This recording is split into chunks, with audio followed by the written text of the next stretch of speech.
Hi, welcome back to Far From Eden. Happy Sunday, you guys. I'm so excited.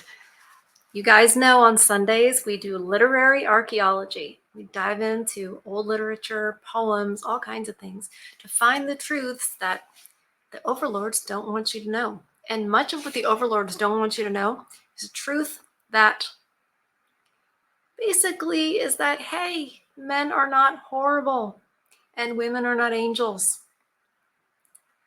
And how life used to be structured and how it worked. And any of us who espouse the old ways as being good, we are vilified. And we are told we are backwards or ignorant.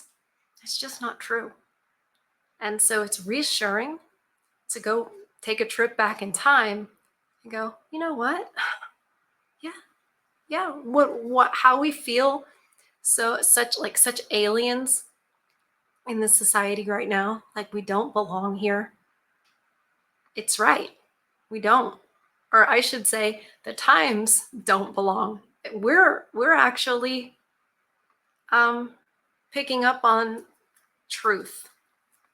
And it's very reassuring to be validated.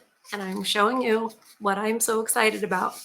This is the complete first edition of the original folk and fairy tales of the Brothers Grimm, translated and edited by Jack Zipes, Zipes. For those of you like Rojas, who's always in the chat, he's probably going to ask me that. Look at this big book. Look, I'm so excited. It has so many tales in it. You guys, we are going to get to the nitty gritty. We're going to get to the ones that they really don't want you to ever hear. Lessons that used to be taught to children that adults nowadays have no clue about. They do not. I've perused the titles of some of these tales, and I am so excited what kind of witches we're going to find in these tales, because usually the bad guy seems to be the woman in these tales. It's like, well, how on earth can that be when women are sugar and spice and all things nice? People don't even notice it about a lot of the Disney movies, you know, that were taken from the Grimm brothers, folk tales and fairy tales. The women are the bad guy. Interesting. So what we were doing is going off of my book over here that's from the 20th century. This is from the early 1800s. These stories are from the early 1800s. And we found that those ones are already wokeified. They're already edited to be more secular, for example. And we were going in order of the stories that were in there to have some kind of like a system. Well, now that we've got this big granddaddy, I think we'll start at the beginning of this one. And then if we come to one that we've already read, like Hansel and Gretel, Rapunzel, Rumpelstiltskin, we've done a bunch of them. There's over 20 now in the playlist. Then we'll just skip it when we come to it. Hopefully I'll remember which ones we've done. I should have been keeping a database of it. But oops. Okay, so the first one in this book is the Frog King, and it says, or Iron Henry. So I assume that it goes by both names, or they didn't know what to call it. I'm not sure. So I'm brand new to this tale. I've never read it. I don't know what it's about, but I'm excited to go through it with you guys and see what kind of treasure we find. Once upon a time, there was a princess who went out into the forest and sat down at the edge of a cool well. She had a golden ball that was her favorite plaything. She threw it up high and caught it in the air and was delighted by all this. One time, the ball flew up very high, and as she stretched out her hand and bent her fingers to catch it again, the ball hit the ground near her and rolled until it fell right into the water. From reading the other fairy tales, I already know it's not a good idea for a princess or a Red Riding Hood to be off on their own. It's funny how these fairy tales sort of already train your mind. The princess was horrified, and when she went to look for the ball, she found the well was so deep that she couldn't see the bottom. So she began to weep miserably and to lament, "Oh, if only I had my ball again, I'd give anything. My clothes, my jewels, my pearls, and anything else in the world to get my ball back." As she sat there grieving, a frog stuck its head out of the water and said, "Why are you weeping so miserably?" "Oh," she said, "you nasty frog, you can't help me. My golden ball has fallen into the water." "Well, I don't want your pearls, your jewels, and your clothes," the frog responded. "But if you will accept me as your companion and let me sit next to you and let me eat from your little golden plate and sleep in your little bed and promise to love and cherish me, I'll fetch your ball for you." Aww. Well, the frog doesn't really ask for much, does he? And he certainly doesn't ask for any of the unimportant things like material things. The princess thought, what nonsense, the simple-minded frog is blabbering. He's got to remain in his water, but perhaps he can get me my ball. So I'll say yes to him. And she said, "Yes, fair enough, but first, fetch me the golden ball. I promise you everything." So she's already lying. She's already lying because she's like, well, we can't really do that. I won't have to uphold my end of the bargain. I just want what I want. Does this sound familiar to anyone here? I mean, it doesn't sound like any women I've ever heard of. The frog dipped his head beneath the water and dived down. Didn't take long before he came back to the surface with the ball in his mouth. He threw it onto the ground, and when the princess caught sight of the ball again, she quickly ran over to it, picked it up, and was so delighted to have the ball in her hands again that she thought of nothing else but to rush back home with it. The frog called after her, "Wait, princess, take me with you, the way you promised." Selfish, selfish. So selfish. She wanted what she wanted, and but she didn't pay any attention to him. The next day, the princess sat at the table and heard something coming up the marble steps. Splish, splash, splish, splash. Soon thereafter, it knocked at the door and cried out, "Princess, youngest daughter, open up." She ran to the door and opened it, and there was the frog, whom she had forgotten. Horrified, she quickly slammed the door shut and sat down back at the table. But the king saw that her heart was thumping and said, "Why are you afraid?" "There's a nasty frog outside," she replied. "He retrieved my golden ball from the water, and I promised him that he could be my companion. But I never believed at all he could get out of the water. Now he's standing outside in front of the door and wants to come inside." I'm surprised she told the truth right then. I really am. But I guess she's expecting the daddy simp, right? Is the king, the dad, is he going to simp for his daughter? That is a huge problem in modern times. As she said this, there was a knock at the door, and the frog cried out, "Princess, youngest daughter, open up. Don't you remember what you said down by the well's cool water? Princess, youngest daughter, open up." The king said, "You must keep your promise no matter what you said. Go and open the door for the frog." Yes, good job, Dad.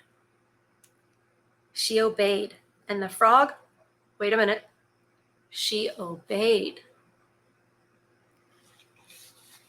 They used to do that. They used to do that. Women used to do that. She obeyed, and the frog hopped inside and followed her at her heels until they came to her chair. And when she sat down again, he cried out, "Lift me up to the chair beside you." Don't you guys think it's funny that she's such a horrible person and this frog still wants to be her companion? That's just something I'm thinking right now. I wonder what you guys think about that. The princess didn't want to do this, but the king ordered her to do it. When the frog was up at the table, he said, "Now push your little golden plate nearer to me so we can eat together." The princess had to do this as well. And after he had eaten until he was full, he said, "Now I'm tired and want to sleep. Bring me upstairs to your little room. Get your little bed ready so that we can lie down in it." The princess became terrified when she heard this, for she was afraid of the cold frog. She didn't dare to touch him, and now he was to lie in her bed next to her. She began to weep and didn't want to comply with his wishes at all, but the king became angry and ordered her to do what she had promised, or she'd be held in disgrace. Wow, that used to be a thing. The threat was, if you don't do this, you will be held in disgrace, and that mattered to her. I can see why this tale is nowhere near. It's not in my book. Oh my goodness. You can't have modern day people reading this stuff. Then they might think that, children, little girls have to obey. They might think that the father is in charge. And that's the way it should be. Nothing helped. She had to do what her father wanted, but she was bitterly angry in her heart. So she picked up the frog with 2 fingers, carried him upstairs into her room, lay down in her bed, and instead of setting him down next to her, she threw him, crash, against the wall.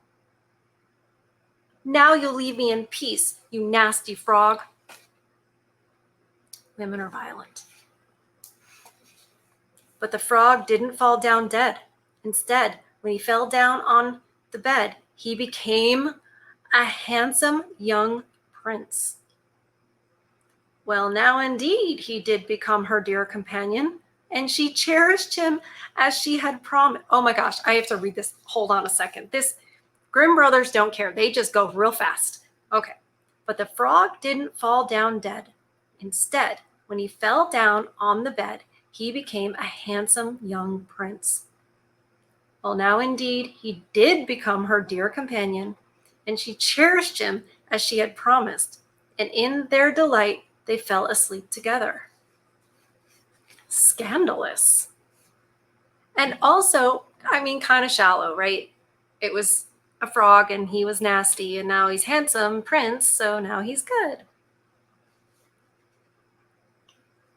The next morning, a splendid coach arrived, drawn by 8 horses, with feathers and glistening gold harnesses. The prince's faithful Henry accompanied them.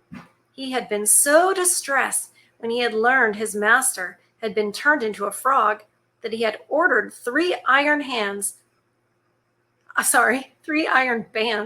to be wrapped around his heart to keep it from bursting from grief. Aww. When the prince got into the coach with the princess, his faithful servant took his place at the back so they could return to the prince's realm.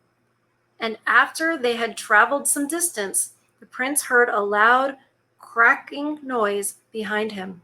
So he turned around and cried out, "Henry, the coach is breaking." "No, my lord, it's really nothing, but the band around my heart, which nearly came apart when you turned into a frog, and your fortune fell, and you were made to live in that dreadful well." 2 more times the prince heard the cracking noise and thought the coach was breaking, but the noise was only the sound of the bands springing from faithful Henry's heart, because his master had been released from the spell and was happy. Once again, we see another theme of loyalty, amongst brothers. And that's the end. Oh my gosh. Iron Henry, the Frog King, or Iron Henry. So, Iron Henry never lost the faith, and he was so grieved when the prince turned into a frog that he had to have iron bands around his heart. What do you guys think? I think what I get from this is how this princess wanted to be a brat. She wanted to be a complete brat, and she wanted to make a promise and not keep it and get what she wanted and never give anything, right? She couldn't get over herself. I don't like that she was sort of rewarded when she threw the frog against the wall. But I suppose did show her how wrong she was. She needed to obey her father. If I was reading this to children, they would learn you obey your father. You don't want to be caught in disgrace, and good things happen when you obey your father. Good things happen when you keep your promise. Wow. Okay, because it's a little short, let's do a bonus. Let's read the next one, which is The Companionship of the Cat and Mouse. Excited?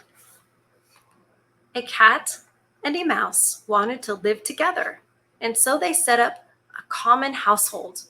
They also prepared for the winter and bought a little jar of fat. But since they didn't know of a better and safer place to put it, they stuck it under the altar in the church, where it was supposed to stay until they needed it. Now it was not long before the cat felt a craving for the fat and went to the mouse and said, "Listen, little mouse, my cousin has asked me to be godfather for her child. She gave birth to a baby boy, white with brown spots. I am to hold him at the christening. Would you mind letting me go out today and taking care of the house by yourself?" See, talk of christening, godparents, you would never have that in today's stories. They remove all remnants of Christendom. "No, no," answered the mouse. "Go there, and when you get something good to eat, think of me. I sure would like a little drop of that sweet red christening wine." But the car went straight to the church and licked up what? Oh, so I can't read. Trying to go too fast. Sorry, you guys. But the cat went straight to the church and licked up the skin off the top of the fat. Uh-oh. Then he strolled around the city and didn't return home until evening. "You must have enjoyed yourself very much," the mouse said. "What name did they give the child?" "Skin off," the cat answered. Lies. Shouldn't lie. Skin off? That's a strange name. I've never heard of it before. Soon thereafter, the cat felt another craving and went to the mouse and said, "I've been asked to go to be godfather once more. The child has a white ring around his body. I can't refuse. You must do me a favor and look after the house." The mouse consented, and the cat went and ate up half the jar of fat. When he returned home, the mouse asked, "What name was this godchild given?" "Half gone." "Half gone? You don't say. I've never heard of such a name. I'm sure it's not on the list of proper baptismal names."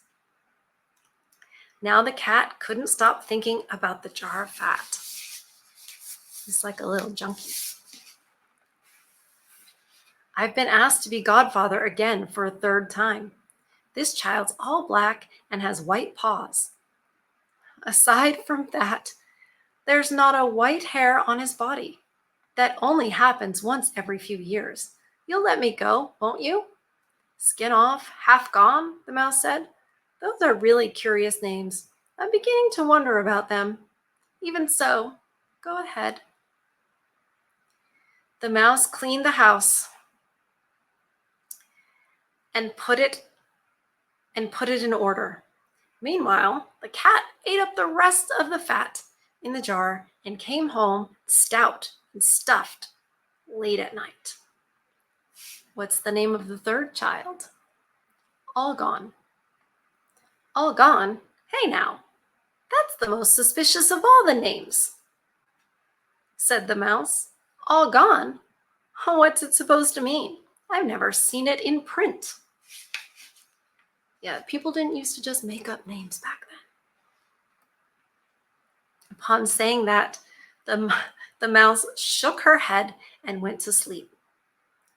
Nobody called upon the cat to become godfather for the fourth time. However, soon winter came, and there was nothing more to be found outside. So the mouse said to the cat, "Come, let's go to our supply that we stuck beneath the altar in the church."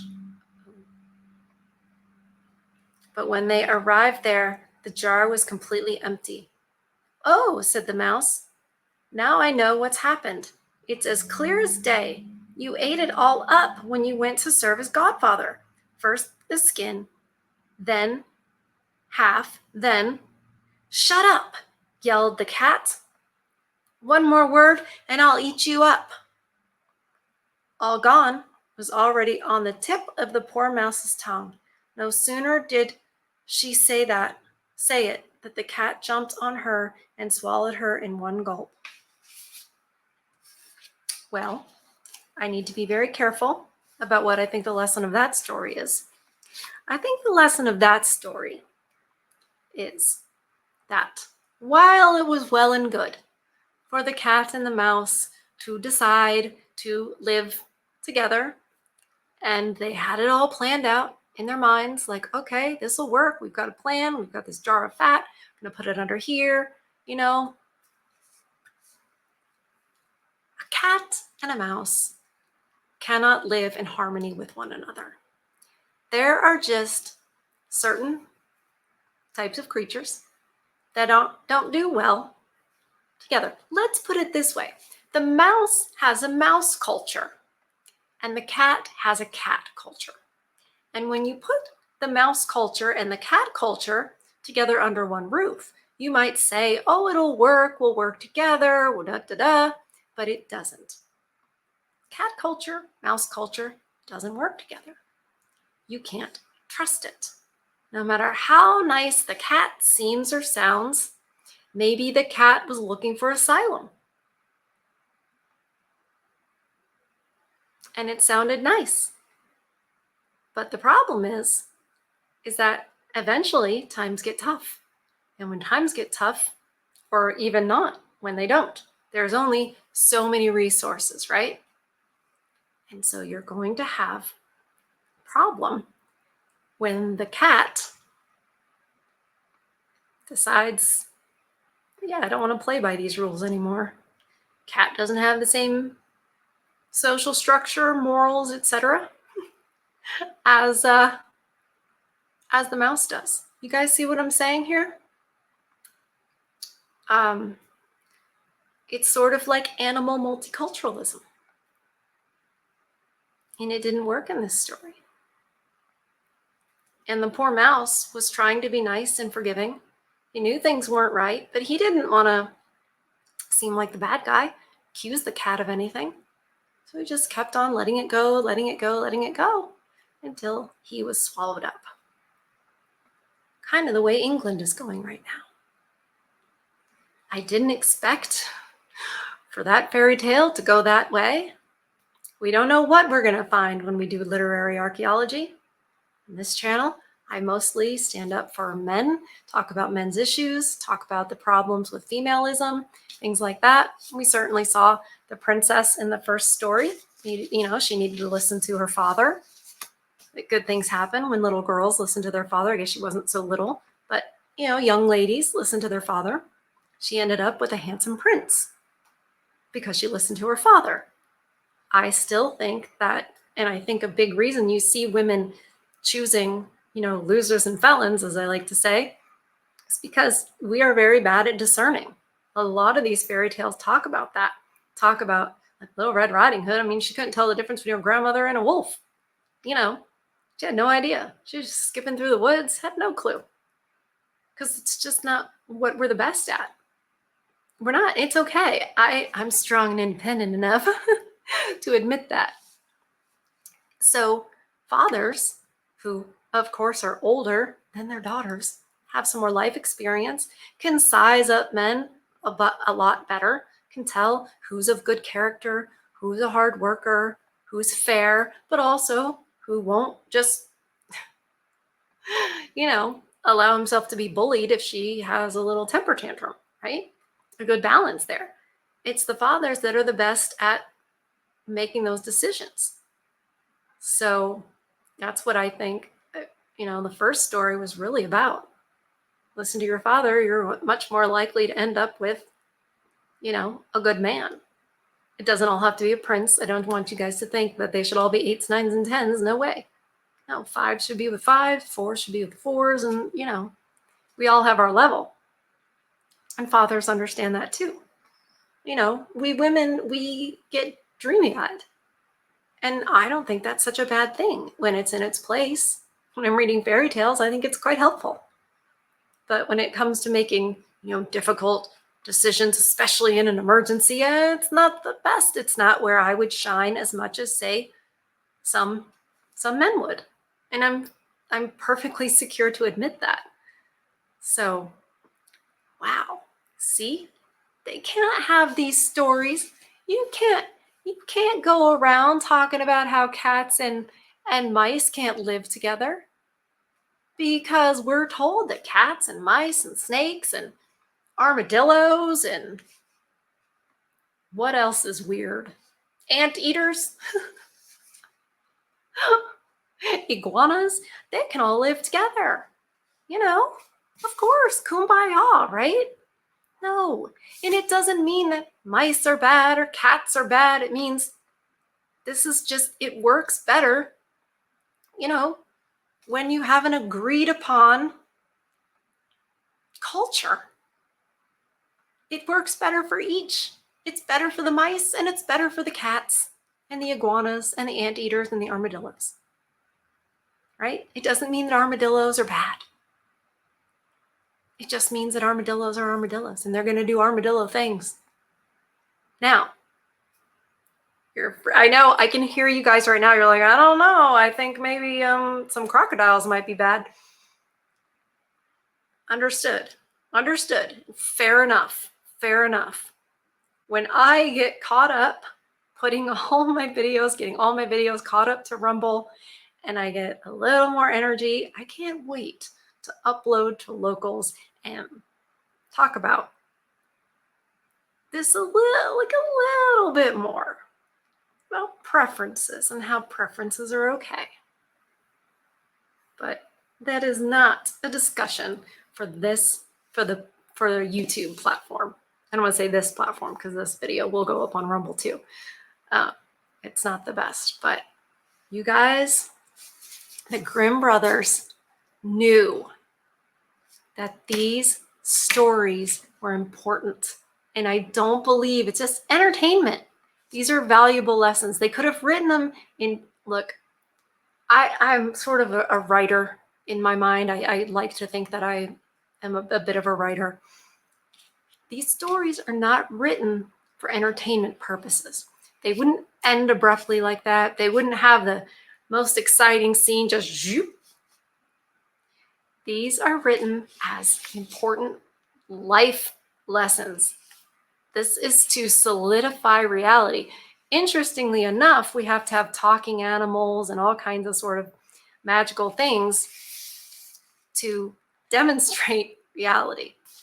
It makes it easier sometimes. And as I can't remember who it was in the chat, might have been Rojas, said, animals aren't held to the same morals that the humans are, so it's easier to tell the stories. But boy, we got a couple lessons in these two stories. One about the patriarchy being a good thing for women, and then the other about animals all living together in harmony or not. Not really possible. History has shown that.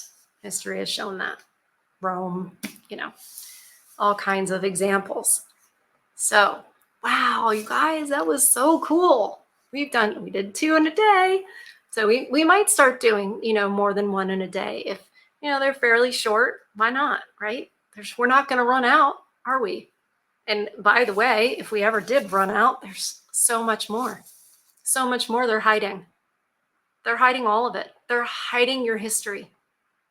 They're hiding your past so that they can control, so they can lie to you about the present. They're hiding their past so they can lie to you about the present so they can control your future.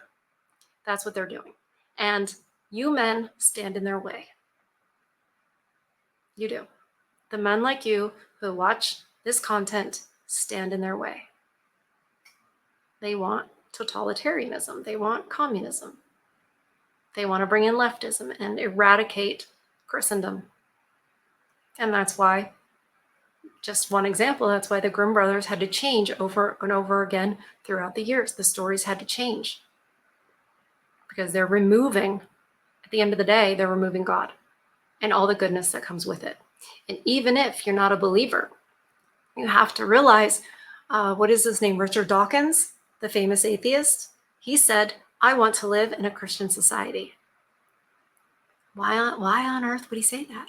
Because he, in all his braininess, can see that it works better. And even if he can't get to the point to understand why it works better, at least he can see that it does work better. And he can see that the very bad turn we've all taken towards, science as the religion and having a secular society. So we do our little bit on Sunday to fight back against that. Say, no, we've still got the stories and change that. They can change them online, but now, thanks to one of you guys, I have them. They can't change these words. They can't. I firmly believe that the book 1984 by George Orwell was not literature. It was a warning. It was I would say, predicting, but I think it was more than predicting. George Orwell knew, as did Huxley, who wrote Brave New World, both of them. These were not just, I think I'll think of a story and this is in my imagination. I don't think so at all. And those two men knew each other. I believe Huxley was Orwell's French teacher. Isn't that odd? But let's not get too into the weeds on that one. But it's just a little more literary archaeology, isn't it? The truth is there. It's like the X-Files. The truth is out there. But it is. It is. They're just hiding it from you. But sometimes they hide it from you not by taking it away, but by turning your gaze elsewhere, bread and circus, like Brave New World. You're too distracted with, not you guys, but football or what have you, or your work and the stress of all of this. And you don't realize, wait a minute, the truth has been right here all along. So we visit that on Sundays. Thank you guys so much. I hope that you've had a lovely day. I hope that you have fed your soul. Just like always, I tell you on Sundays, this feeds my soul. I feel guilty that I enjoy it so much. And definitely protect your peace. Protect your peace. Got a video coming up next week where I'm going to talk all about protecting your peace and what that's like once you decide to walk away. So, love you guys. And I'll see you on the next one. Bye.